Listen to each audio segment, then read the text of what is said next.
জাতীয় নির্বাচনের আগে রাষ্ট্র সংস্কারে গণভোট, সব দলের জন্য সমান সুযোগ নিশ্চিত সহ ৫ দফা দাবিতে গত সেপ্টেম্বর থেকে আন্দোলন করছে জামায়াত, খেলাফত মজলিস, ইসলামী আন্দোলন সহ ৮টি রাজনৈতিক দল। রাজধানীর রাজপথ ছাপিয়ে চলতি সপ্তাহে এই আন্দোলন এখন বিস্তৃত হয়েছে বিভাগীয় পর্যায়ে। ৭ বিভাগে চলছে ধারাবাহিক সমাবেশ। দীর্ঘদিন ধরে গুঞ্জন চলছিল আন্দোলনের শরিক এসব দল আগামী জাতীয় নির্বাচনে অংশ নেবে সমন্বিতভাবে। সেই লক্ষ্যে ডিসেম্বরের মধ্যভাগেই শরিক দলগুলোর সমন্বিত চূড়ান্ত প্রার্থী তালিকা ঘোষণা হতে পারে, এমনই আভাস দিলেন দলগুলোর শীর্ষ নেতারা। ডিসেম্বরের প্রথম দিকে আমরা চেষ্টা করব সমঝোতার কাজটা সম্পন্ন করার।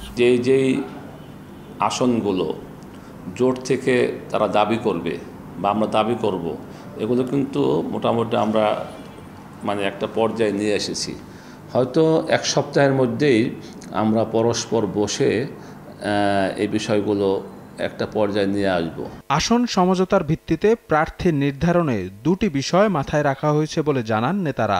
দুটা বিষয় আর কি, একটা হলো সে একজন বড় দায়িত্বশীল বড় নেতা, আরেকটা হলো যার বেশি জনপ্রিয়তা ওই এলাকায় আছে। কে বেশি পপুলার, কে বেশি পরিচিত, কার জিতে আসার সম্ভাবনা, সিটটা এমন জায়গায় দিতে হলে সিটটা যেন লস না হয়ে যায়, এই ব্যাপারটা আন্ডারস্ট্যান্ডিং হবে বলে নিজেদের মধ্যে একটা মাইন্ডসেট হয়ে আছে।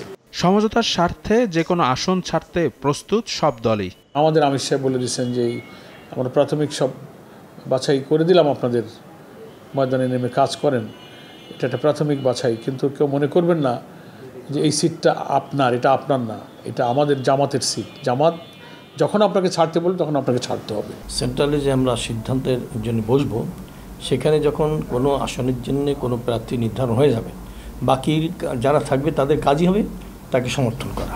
তফসিল ঘোষণা এবং জাতীয় রাজনীতির বাস্তবতা বিবেচনায় প্রার্থী তালিকা ঘোষণার দিনক্ষণে সামান্য পরিবর্তন আসতে পারে বলেও জানান নেতারা। ডিক্লারেশন অফ শিডিউল তখন খুব তড়িৎ এই চূড়ান্তটা আশা করি হয়ে যাবে, সময় তো আর বেশি নেই। শফিক মুন্সি, সময় সংবাদ, ঢাকা।